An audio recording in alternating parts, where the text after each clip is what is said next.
లోంచి మధ్యాహ్న కాలపు సమయంలో 52వ కీర్తన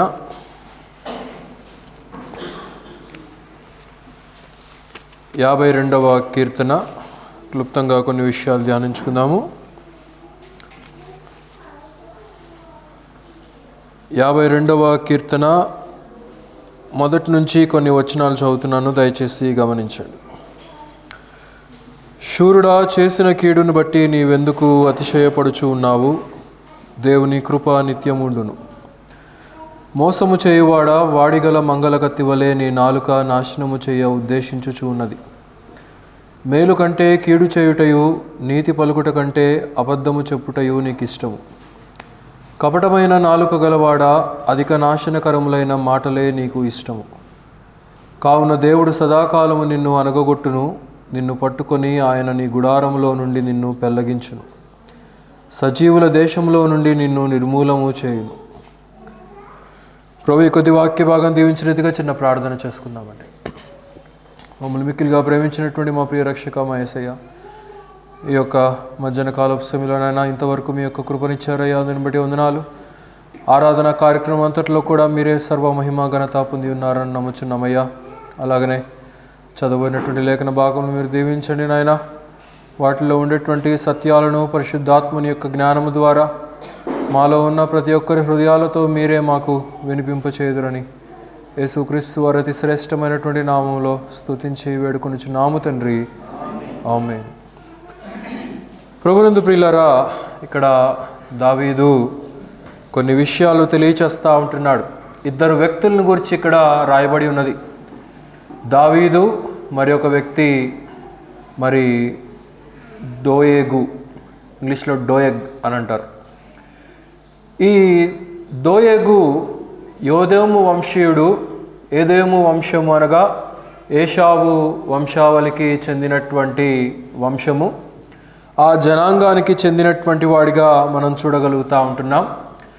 అయితే ఈ దోయేగు సౌలు, రాజైనటువంటి సౌలు యొక్క కొలువులో ఉన్నటువంటి వాడు.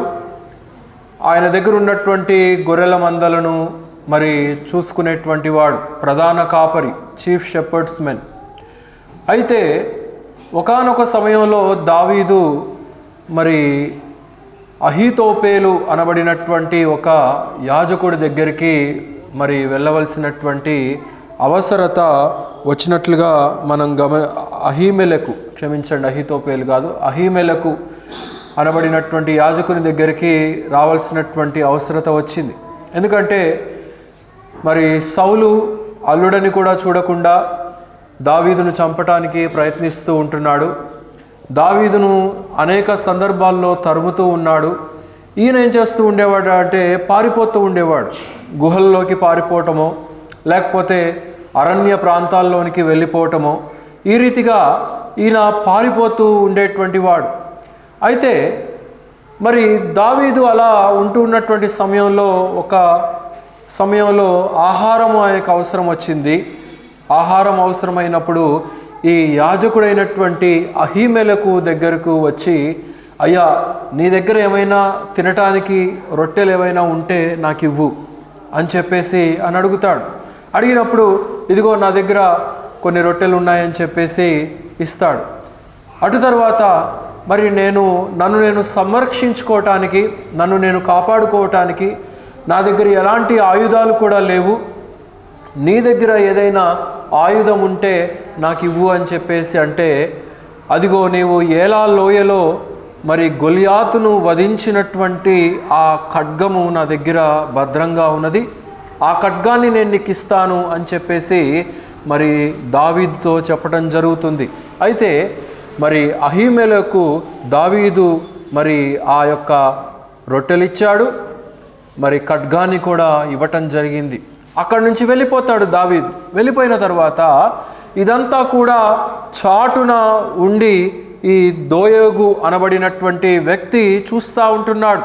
ఆ వ్యక్తి ఆ యొక్క యాజకుని దగ్గరకు ఎందుకు వెళ్ళాడో, ఆ స్థలానికి ఎందుకు వెళ్ళాడో తెలియదు. కానీ అక్కడికి వెళ్ళి ఇక్కడ జరిగినటువంటి సంగతులన్నీ కూడా ఎక్కడ సమాచారం ఇచ్చాడంటే సౌలు దగ్గరికి వెళ్ళిపోయి సమాచారం ఇచ్చాడు. అయ్యా, మీ అల్లుడు గారు ఇలా అహీమెలకును కలిశాడు, అహీమెలకు ఆయనతో ఏమో సంభాషించాడు, వారిద్దరు ఏదో మాట్లాడారండి, ఇలా రొట్టెలు ఇచ్చాడు, ఖడ్గం ఇచ్చాడు అని చెప్పేసి చెప్పడం జరుగుతూ ఉంటుంది. చెప్పినప్పుడు ఈ యొక్క సౌలుకు అనుమానం వస్తుంది. ఒకవేళ వీరిద్దరూ కలిసి ఏదైనా కుట్ర పన్నుతున్నారా, నాకు వ్యతిరేకమైనటువంటి ఆలోచనను చేస్తూ ఉంటున్నారా, అహీమెలకు నాకు తెలియకుండా దావీదును కలవలసినటువంటి అవసరత ఏమి వచ్చిందో అని చెప్పేసి వెంటనే కబురు పెడతాడు అహీమెలకు తన సభకు రావాలని చెప్పి. అయితే సౌలు అడుగుతాడు, నువ్వెందుకు కలిసావు దావీదునంటే, అయ్యా నేనేం కలవలేదు, ఆయనే నా దగ్గరకు వచ్చాడు, ఆయన నా దగ్గరకు వచ్చి ఆహారం కావాలన్నాడు, ఆహారం ఇచ్చాను, ఖడ్గం ఇచ్చాను అని చెప్పేసి అంటే, లేదు నువ్వు నాకు చెప్పు, అసలు మీ మనసులో ఏమనుకుంటున్నారో చెప్పండి అని చెప్పేసి అంటే, మరి అహీమెలకు ఏమీ లేదయ్యా, నేను చెప్పేది సత్యము, నా మాట నమ్మండి అని చెప్పేసి సౌలుతో చెప్తాడు. కానీ సౌలుకు అనుమానం తీరక ఎంతో కోపము పడుతూ ఏం చేస్తాడంటే వెంటనే తన చుట్టూ ఉన్నటువంటి సైనికులకు ఆజ్ఞనిచ్చేస్తాడు. ఈ ప్రధాన యాజకుడైనటువంటి అహీమెలకు తనతో పాటు ఉన్నటువంటి యాజకులను సంహరించి వేసేయండి, చంపివేసేయండి, వీరిని మాత్రమే కాదు వీరికి సంబంధించినటువంటి వారిని అందరినీ కూడా చంపివేసేయండి అని చెప్పేసి రాజు ఆజ్ఞ. మరి రాజు ఆజ్ఞను శిరసావహించవలసినటువంటి సైనికులు మరి ఏం చేశారంటే భయపడిపోయారు. ఎందుకంటే దేవుని యొక్క సేవకులు వీళ్ళు, దేవుని యొక్క యాజకులు వీరిని చంపాలంటే ఏ ఒక్క సైనికుడు కూడా వారు కత్తిని దుయ్యటానికి ఏ ఒక్కడు కూడా ముందుకు అడుగు పెట్టలేకపోయారు. ఎందుకంటే వారు కూడా ఇశ్రాయేలీయులే కాబట్టి దైవజనులకు ఉన్నటువంటి విలువేంటో, దైవ సేవకులకు ఉన్నటువంటి విలువేంటో, ప్రధాన యాజకులు మందిరంలో చేసేటువంటి ఆ యొక్క పనులు, వారు నిత్యము దేవుని సంబంధులుగా ఉంటారు కాబట్టి వారికి ఉన్నటువంటి విలువను గ్రహించినటువంటి సైనికులు ఎవ్వరు కూడా అడుగు ముందుకు వేయలేదు. వెంటనే ఈ దోయోగు ఏం చేశాడంటే, రాజుగారు నేను వీరిని సంహరిస్తాను అని చెప్పేసి అడుగు ముందుకు వేశాడు. అంటే అంతటి దుర్మార్గమైనటువంటి వాడు.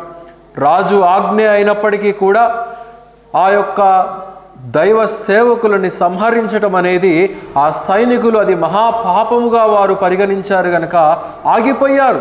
వారు అక్కడ గౌరవించినట్లుగా మనం చూడగలుగుతూ ఉంటున్నాం. అలాగైతే మనం దేవునిని గౌరవించవలసినటువంటి వారమై ఉంటున్నాం, దేవునిని పూజించవలసినటువంటి వారమై ఉంటున్నాం. అలాగే దైవజనులను, దైవ సేవకులను కూడా గౌరవించవలసినటువంటి వారమై ఉంటున్నాం. నోటికి ఎంత వస్తే అంత మాట్లాడటము, ఏది పడితే అది మాట్లాడటము, ఎట్లా పడితే అట్లా రిప్లైలు ఇవ్వటము, అది మంచి పద్ధతి కాదు ప్రియులారా. అయితే ఈ దోయోగు ఏం చేశాడంటే సౌలుతోటి వెంటనే నేను సంహరిస్తానని చెప్పి ముందుకు వచ్చాడు. ఎంతమందిని చంపాడో తెలుసా? సుమారుగా 85 మంది యాజకులను సంహరించేశాడు. 85 మంది యాజకులు మాత్రమే కాదు, వారి యొక్క బంధువుల్ని, వారు ఉండేటువంటి ప్రాంతానికి వెళ్ళిపోయి అక్కడ ఉన్నటువంటి గొర్రెలను, అక్కడ ఉన్నటువంటి ఆడవారిని, అక్కడ ఉన్నటువంటి పిల్లల్ని ఎవరిని కూడా వదిలిపెట్టకుండా అందరినీ కూడా సంహరించేసినటువంటి దుర్మార్గుడుగా మరి మనం చూస్తూ ఉంటున్నాం. అయితే ఈ సమాచారము దావీదుకు వినిపించింది. ఎక్కడో అరణ్యంలో దాగి ఉన్నటువంటి దావీదుకు వినిపించినప్పుడు ఈ కీర్తన రాస్తున్నట్లుగా మనం చూడగలుగుతూ ఉంటున్నాం. మీకు అర్థం కావాలని ఈ బ్యాక్గ్రౌండ్ అంతా కూడా చెప్పడం జరిగింది. అయితే గమనించండి ఏమంటున్నాడు 52వ కీర్తనలో, శూరుడా చేసిన కీడును బట్టి నీవెందుకు అతిశయపడుచూ ఉంటున్నావు? నీవేం చేసింది మంచి పనిది కాదు, నీవు చేసింది ఏంటి? దేవుని దృష్టిలో ఘోరాతి పాపము, దైవజనులను సంహరించటం, యాజకుడుగా నియమించబడినటువంటి ఆ యొక్క వంశావళిని నీవు సంహరించటం అనేది అది నీవు మంచి పని చేసావనుకుంటున్నావేమో, కానీ దోయోగు అది నీవు చాలా పాపము చేసి ఉన్నావని చెప్పేసి దావీదు ఈ మాటలు పలుకుతున్నట్లుగా మనం చూస్తూ ఉంటున్నాం. దేనికి అతిశయం? ఈ చెడు వలన అతిశయం, పాపము వలన అతిశయం, మరి ఈ లోకంలో ఉన్నటువంటి దాన్ని బట్టి అతిశయం. ఏదైనా కానీ అతిశయము కలగవలసింది దేవుని వలన, దేవుని యొక్క ఆత్మీయత వలన, దేవుని యొక్క నడిపింపు వలన, దేవుని యొక్క సహవాసం వలన. ఇవేవి కూడా లేకుండా మానవ ప్రేరేపితమైనటువంటి వాటి వైపు మనం పరుగులెత్తుకుంటా దానిలో మనం అతిశయించటం అనేది అది మంచిది కాదు అనేది మనం ఇక్కడ గమనించాలి ప్రియులారా. అందుకే ఇక్కడ అంటా ఉంటున్నాడు, నీవెందుకు అతిశయపడుతూ ఉంటున్నావు? Why are you boasting yourself అనేది ఇక్కడ తెలియచేస్తూ ఉంటున్నాడు. రెండవదిగా ఏమంటున్నాడు గమనించండి. 2వ వచనంలో, మోసము చేయువాడా, వాడిగల మంగళ కత్తివలే నీ నాలుక నాశనము చేయుచు ఉన్నది. మోసము చేయువాడా, మోసం చేశాడు. చెప్పకూడనటువంటి సమాచారము చెప్పకూడనటువంటి వ్యక్తికి చెప్పటం వలన, అతడు మరి చేయకూడనటువంటి ఆలోచన చేయటం వలన ఆ పరిణామము కొందరి మరణానికి దారి తీసినట్లుగా మనం చూడగలుగుతూ ఉంటున్నాం. అన్యాయమైనటువంటి మరణం, అన్యాయమైనటువంటి రక్తాపరాధం, అన్యాయమైనటువంటి శిక్షను వీరు విధించినట్లుగా మనం చూడగలుగుతూ ఉంటున్నాం. అంటే అది దేవుని దృష్టిలో మహాపాపము. రక్తము చిందించడం అనేది చాలా పెద్ద ప్రమాదము, పాపము ప్రియులారా. గనుక ఇక్కడ వీరు చేసినటువంటిది అదే, మోసము చేయువాడా అంటున్నాడు. వాడిగల మంగళ కత్తి నీ నాలుక నాశనము చేయుచున్నది. మంగళ కత్తి ఎలా ఉంటుంది? చాలా షార్ప్గా ఉంటుంది. ఎప్పుడైనా కటింగ్ షాప్కి వెళ్ళినప్పుడు వాడు వెంటనే ఏం చేస్తాడు? చక చక చక చక చక ఆ కత్తెరతోటి వెంటనే ఒక 10 నిమిషాల్లో ఎంత పెద్ద జుట్టు ఉన్నా కానీ దాన్ని సవరించేస్తాడు. అంటే ఆ కత్తికి అలాంటి పదును ఉన్నది. అంతటి పదును దేనికి ఉందంటున్నాడు? నాలుకకు ఉంది అని చెప్పి తెలియచేస్తూ ఉంటున్నాడు. యాకోబు పత్రిక త్రిప్పండి, 3వ అధ్యాయము. యాకోబు పత్రిక 3వ అధ్యాయము 8వ వచనం.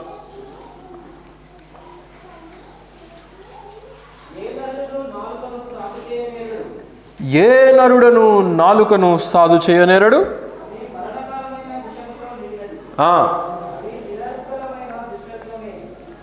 అది మరణకరమైనటువంటి విషముతో దాగి ఉన్నది అని అంటూ ఉన్నాడు. జాగ్రత్తగా ఉండాలి రక్షించబడినటువంటి మనము. ఏమి మాట్లాడుతున్నామో, ఏమి పలుకుతున్నామో, మన నోట నుండి వచ్చేది అది ఆత్మీయమైనటువంటి మాటేనా? ఆరాధ్య, గనుక మనము ఎలాంటి పరిస్థితులతో మనము వింటున్నామో, గ్రహిస్తున్నామో అనేది మనం తెలుసుకొని నడవలసినటువంటి వారమై ఉంటున్నాం. గనుక ఇక్కడ అంటూ ఉన్నాడు, నాలుకను వశము చేయటము, సాధువు చేయటము ఏ నరుడి వల్ల కూడా కాదు అంటున్నాడు. అంటే దేవుని వల్ల అవుతుందనే కదా దాని యొక్క అర్థం. అంటే ఎప్పుడైతే మనం దైవాధీనములో ఉంటామో, ఆత్మ ద్వారా నడిపించబడతామో, మన నాలుక మన కంట్రోల్లో ఉంటుంది. మన నాలుక మనం చెప్పినట్లుగా అది ఉండకుండా దేవుడు చెప్పినట్లుగా మాట్లాడేదిగా ఉంటుంది. ఒక మంచి మాట ఒక వ్యక్తిని బలపరిచేదిగా ఉంటుంది. ఒక కాని మాట ఆ వ్యక్తిని దూరం చేసేదిగా ఉంటుంది. అది ఎక్కడైనా కావచ్చు. భార్యాభర్తల సంబంధం తీసుకోండి. భర్తకి ఇష్టం వచ్చినట్టు భర్త మాట్లాడి, భార్యకి ఇష్టం వచ్చినట్టు భార్య మాట్లాడి, పిల్లలకి ఇష్టం వచ్చినట్టు పిల్లల తల్లిదండ్రులతో మాట్లాడితే వారి మధ్య ఉన్నటువంటి ఆ యొక్క ప్రేమానురాగాలు కానీ, ఆ బాంధవ్యము కానీ ఉంటుందా? దూరం అయిపోయేటువంటి ప్రమాదం ఉంది. ఎవరు మాట్లాడుతుంది అక్కడ?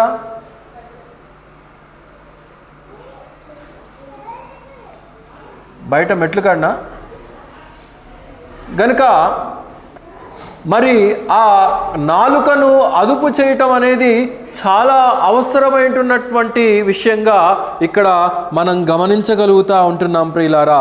అది ఎలాగుందంట, వాడిగల మంగళ కత్తి వలె నీ నాలుక నాశనము చేయ ఉద్దేశించుచు ఉన్నది అని అంటూ ఉంటున్నాడు. అలాగైతే మన యొక్క ప్రవర్తన మన మాట మీద ఆధారపడి ఉంది.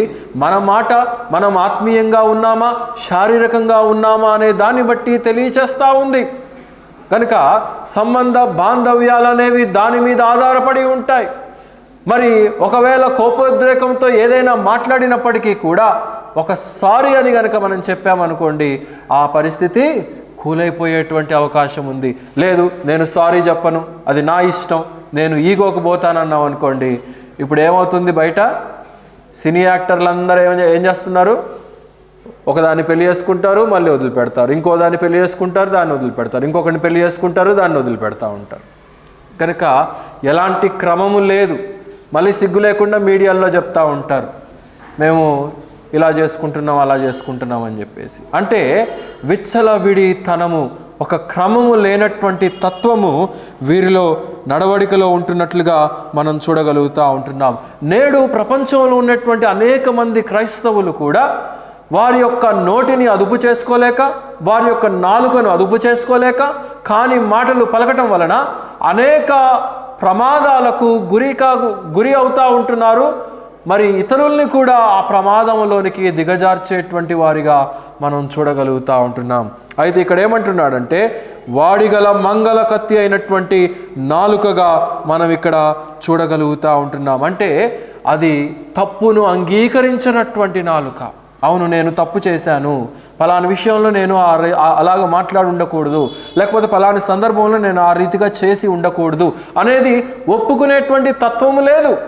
బైబిల్ గ్రంథంలోనే ఉంది. అనాది కాలము నుంచే ఆ యొక్క ప్రవర్తనను మనం గమనించగలుగుతూ ఉంటాం. ఆదామవ్వలు తప్పు చేశారు, పాపం చేశారు, తినకూడనటువంటి పండును తిన్నారు. దేవుడు వచ్చి వారితో మాట్లాడినప్పుడు, ఆదామా ఏం చేశావంటే, ఆదాం ఏం జవాబిచ్చాడండి? నేను పండు తిన్నాను నాయన, తప్పు చేశాను అన్నాడా? ఏం చెప్పాడు? ఇదిగో అవ్విచ్చింది, ఇదిగో నువ్వే ఇచ్చావు కదా ఈమె నాకు, నువ్వు ఇచ్చిన ఆమెనే నా ద్వారా తప్పు చేయించింది. అంటే తప్పంతా నీదే అన్నట్టు మాట్లాడతాడు. నాదేం లేదు తప్పు అని చెప్పి మాట్లాడుతూ ఉంటాడు. కనుక తప్పు ఒప్పుకునేటువంటి తత్వము అనేక మందిలో నేడు ఉండట్లేదు అనేది మనం ఇక్కడ గమనించాలి ప్రియులారా. తర్వాత 3వ వచనం గమనించండి, ఏమంటున్నాడో, మేలు కంటే కీడు చేయుటయు, నీతి పలుకుట కంటే అబద్ధము చెప్పుటయు నీకు ఇష్టము అని చెప్పి ఇక్కడ తెలియచేస్తూ ఉంటున్నాడు. దోయోగు అలాంటి ప్రవర్తన కలిగినటువంటి వాడు. అబద్ధము మాట్లాడటం, అబద్ధం ఉదయం లేచింది మొదలుకొని రాత్రి పడుకోబోయేంత వరకు కూడా for many of the believers it has become a nature in their lifes to lie. అబద్ధం ఆడటం అనేది వారి యొక్క స్వభావ సిద్ధకమైనటువంటి పరిణామంగా మారిపోయింది. ఉదాహరణలు కూడా ఇస్తాను. పేతురు ఉన్నాడు. యేసుక్రీస్తు వారు సిలువ వేయబడుతూ ఉన్నటువంటి ఆ క్రమంలో, మరి శిక్షించబడుతున్నటువంటి క్రమంలో పేతురు ఏం చేశాడు? అబద్ధము ఆడాడు. 3 సార్లు బొంకాడు. యేసు ప్రభు ఎవరో నాకు తెలియదు, అసలు ఆయన ఎవరో నేను ఎరుగను, ఆయన అసలు ఎప్పుడు చూసినటువంటి వాడును కాదు అని చెప్పేసి యేసుక్రీస్తు వారితో ఉన్నటువంటి శిష్యుడే, 3 సంవత్సరాలు స్నేహించినటువంటి శిష్యుడైనప్పటికీ కూడా, అయ్యా నేను సంఘానికి మూలరాయిగా నేను చేస్తానని చెప్పి అన్నటువంటి శిష్యుడే అయినప్పటికీ కూడా అబద్ధము ఆడినట్లుగా మనం చూడగలుగుతూ ఉంటున్నాం. మరి ఒక వ్యక్తిని మనం చూడొచ్చు. గెహాజీ ఉంటున్నాడు. గెహాజీ ఎక్కడ ఉన్నాడు? ఎలీషా దగ్గర శిష్యుడుగా ఉంటున్నాడు. అయ్యా గెహాజీ ఎక్కడికి వెళ్ళావు? ఏదో పని మీద బయటికి పోయినట్టున్నావు, కనిపించలేదు అని అంటే, లేదండి నేను ఎక్కడికి వెళ్ళలేదు, నేను ఇక్కడే ఉన్నాను, మీ దగ్గరే ఉన్నాను, నువ్వు కళ్ళు మూసుకొని ఉన్నావు కదా, నీకేం తెలిసిద్ది అన్నట్టు మాట్లాడతాడు. అంటే నా ఆత్మ నీతో కూడా వచ్చింది అని అంటాడు. నువ్వు ఎక్కడెక్కడికి వెళ్ళావో, ఎక్కడెక్కడ సంచరించావో, ఎక్కడెక్కడ చెడు తిరుగులు తిరిగావో, ఏ బంగారం కొరకు నీ వాసించి వెళ్ళావో, ఏ ధనము కొరకు నీ వాసించి వెళ్ళావో, ఏ లోక పాపం కొరకు నీ వాసించి వెళ్ళావో, నా ఆత్మ నీతో కూడా వచ్చింది అని చెప్పి దైవజనుడు మాట్లాడుతూ ఉంటాడు. దేవుని ఆత్మ ఈనాడు మనల్ని గమనిస్తూ ఉంది. మనం ఎక్కడికి వెళ్తున్నామో, ఎవరితో సహవాసం చేస్తున్నామో, ఏం మాట్లాడుతున్నామో, ఏ పనులు చేస్తున్నామో, ఎక్కడ సంచరించినా కానీ సమస్త స్థలములలో కూడా దేవుని ఆత్మ సంచరించేదిగా ఉంటుంది కనుక నిత్యము ఆయన మనల్ని కనిపెట్టేవాడై ఉంటున్నాడు. కాబట్టి మనం చాలా జాగ్రత్తగా ఉండాలి. గనుక ఇక్కడ ఏమంటున్నాడంటే, మేలు కంటే కీడు చేయటమే నీకు అలవాటు. మేలు చేసేటువంటి తత్వమే లేదు, మంచి చేసేటువంటి తత్వమే లేదు. నీతి పలుకుట కంటే అబద్ధము చెప్పుట నీకు ఇష్టము అని అంటా ఉంటున్నాడు. అబద్ధానికి జనకుడు ఒకడున్నాడు. ఎవరండి? సాతానుడు అబద్ధమునకు జనకుడై ఉన్నాడు. అంటే వాడు ఒక అబద్ధం అనేటువంటి పార్టీని స్థాపించినటువంటి వాడని అర్థం అక్కడ. ఇంటర్నేషనల్ ప్రెసిడెంట్, నేషనల్ ప్రెసిడెంట్ కూడా కాదు ఈ పార్టీకి, ఇంటర్నేషనల్ ప్రెసిడెంట్. ఎవరెవరితోటి ఎక్కడెక్కడ అబద్ధాలు ఆడించాలో, ఎలా ఆడించాలో, ఎప్పుడు ఆడించాలో, ఎన్ని జిమ్మిక్కులు చేయాలో, ఎన్ని మిమిక్కులు చేయాలో అన్నీ వాడి యొక్క అబద్ధపు నైజము ద్వారా వాడు చేయించేటువంటి అలవాటును మనం ఇక్కడ గమనించగలుగుతూ ఉంటున్నాం ప్రియులారా. తర్వాత ఏమంటున్నాడండి? కపటమైన నాలుక కలిగినటువంటి వాడు. మొదటిదిగా నేను తప్పు చేశాను అని అంగీకరించేటువంటి నాలుక లేదు. రెండవదిగా మనం చూస్తూ ఉంటున్నాం అబద్ధం ఆడేటువంటి నాలుకగా మనం చూస్తూ ఉంటున్నాం. మూడవదిగా కపటమైనటువంటి నాలుక కలిగినటువంటి వాడిగా మనం చూస్తూ ఉంటున్నాం. కపటమైనటువంటి నాలుక అంటే ఉన్నది ఉన్నట్లుగా ఒప్పుకునేటువంటి తత్వము లేదు. ఉన్నది ఉన్నట్టుగా నా పరిస్థితి ఇది, నా సమస్య ఇది, నేను అక్కడికి వెళ్తున్నాను, మరి నాకు ఈ కష్టం వచ్చింది, నాకు ఈ శ్రమ వచ్చింది, మరి అన్ని చెప్పటం లేదు. మరి self proudness, self elevation, self డబ్బా ఎక్కువైపోయేటువంటి కాలంలో మనం నివసిస్తూ ఉంటున్నాం ప్రియులారా. కనుక దోయోగు కూడా అదే చేశాడు. రాజు సమక్షంలో నేను గొప్పవాడుగా ఉండాలి, ఇదిగో ఈ సైనికులు ఎవరు కూడా ముందుకు రాలేదు అంటే వారు దైవజనులకి భయపడుతున్నారని చెప్పి వీడు గ్రహించుకోవాల్సినటువంటిది పోయి వీడేం చేశాడంటే నేను రాజు దగ్గర ఘనత సంపాదించాలి అని చెప్పేసి దేవుని దగ్గర ఏం సంపాదించాడు? పాపాన్ని మూటగట్టుకున్నాడు. వీడు భౌతికమైనటువంటి రాజు దగ్గర క్రెడిట్ సంపాదించుకోవాలనుకున్నాడు, కానీ దైవ భయము లేనటువంటి వాడిగా, దైవ క్రమము లేనటువంటి వాడిగా, దేవుని యొక్క ఆజ్ఞను శిరసా వహించాలనేటువంటి మనస్సు లేనటువంటి వాడిగా మనం ఇక్కడ చూడగలుగుతూ ఉంటున్నాం ప్రియులారా. గనుక దోయోగులాగా మనం ఎన్నడూ కూడా ప్రవర్తించకూడదు, కానీ దావీదులాగా మనం ప్రవర్తించవలసినటువంటి వారమై ఉంటున్నాం. గమనించండి, దావీదు కూడా తన అనుభవాన్ని మాట్లాడుతున్నాడు. ఇంతసేపు ఇక్కడ దోయోగుని గురించి మాట్లాడుతూ ఉంటున్నాడు. ఇప్పుడు 7వ వచనంలో చూడండి ఏమంటున్నాడో,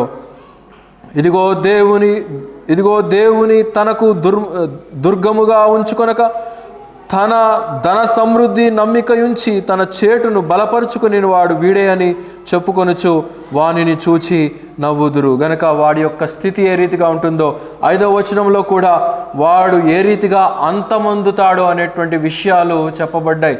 ఈ దోయోగు చివరికి ఏ రీతిగా మరి చచ్చాడు అని అంటే, లెపర్స్ వచ్చి అంటే కుష్ఠ రోగము వచ్చి ఈ దోయోగు చనిపోయినటువంటి వివరాలు మనకు కనబడతాయి. ఆ చరిత్ర అంతా కూడా రాజుల గ్రంథంలో ఉంది.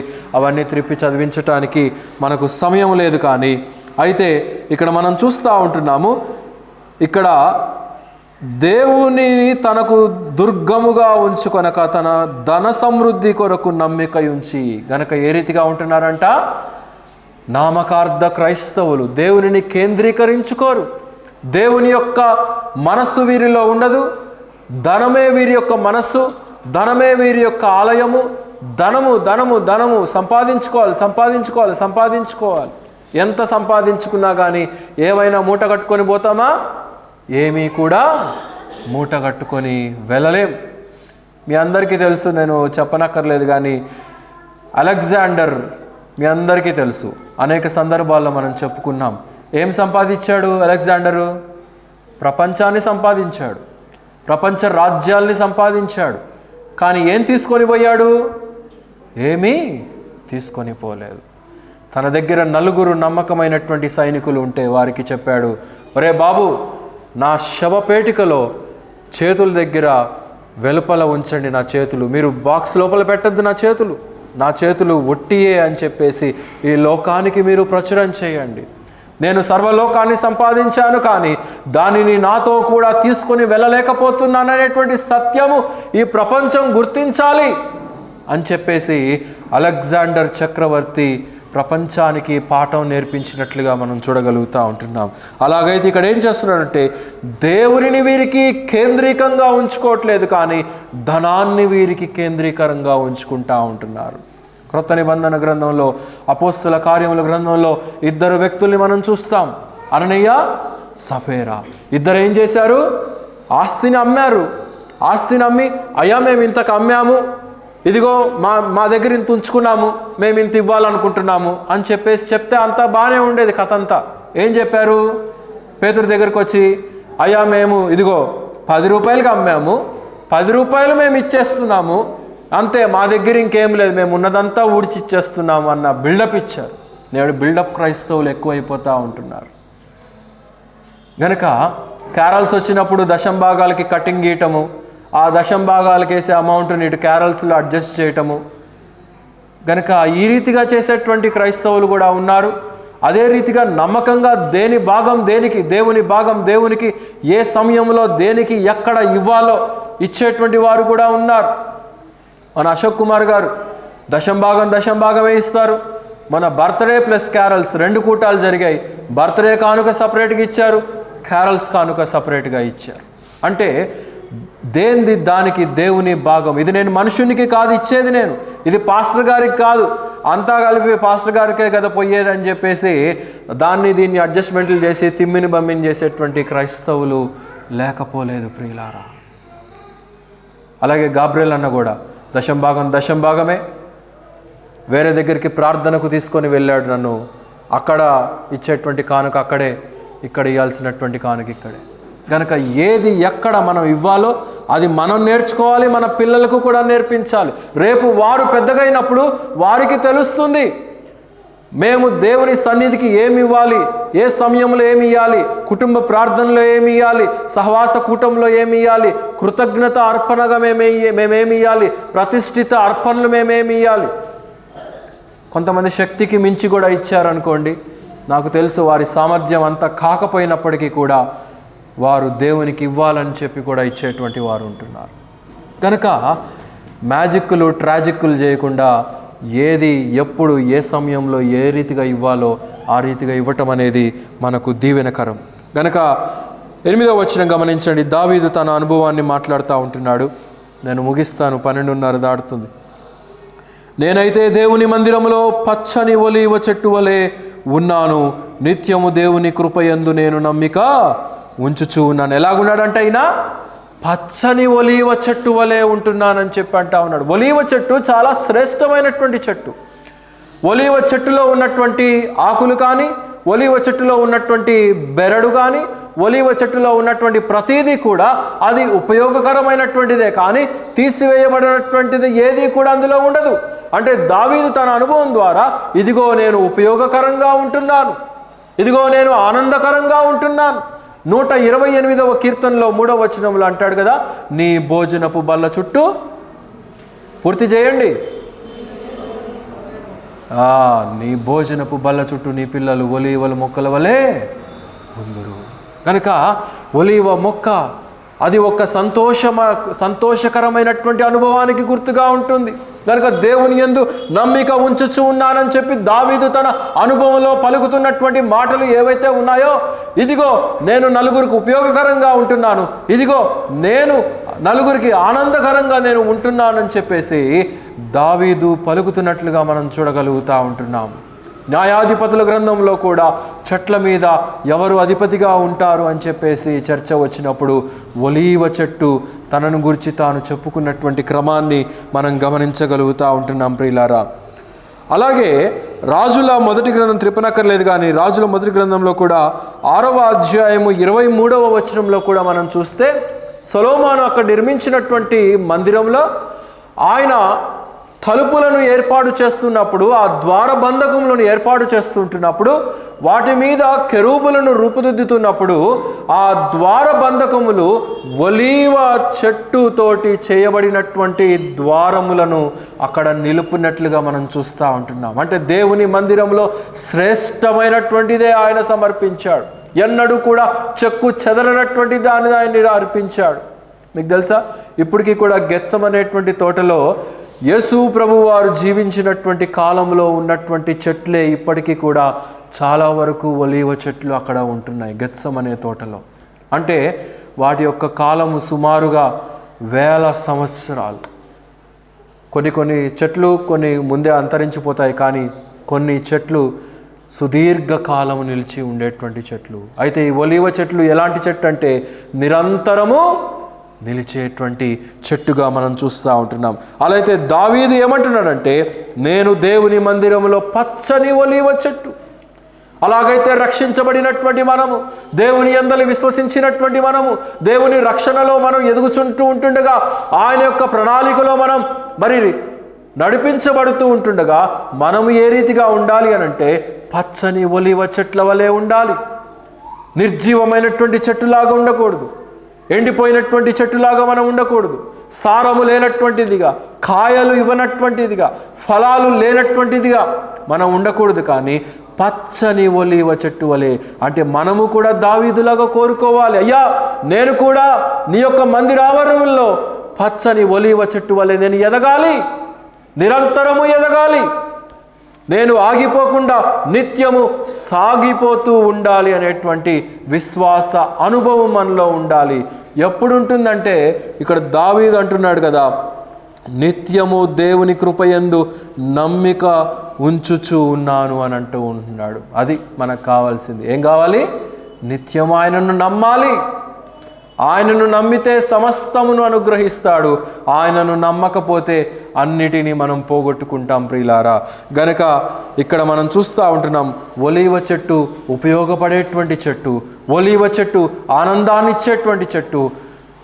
ఆదికాండం 8వ అధ్యాయం 11వ వచనంలో నోవహు ఓడ జలముల మీద మరి ఉంటుండగా నోవహు ఏం చేశాడంటే, రెండవసారి ఆ యొక్క పావురాయిని వదిలినప్పుడు ఏం చేసేది? పావురాయి ఏం తీసుకొచ్చింది?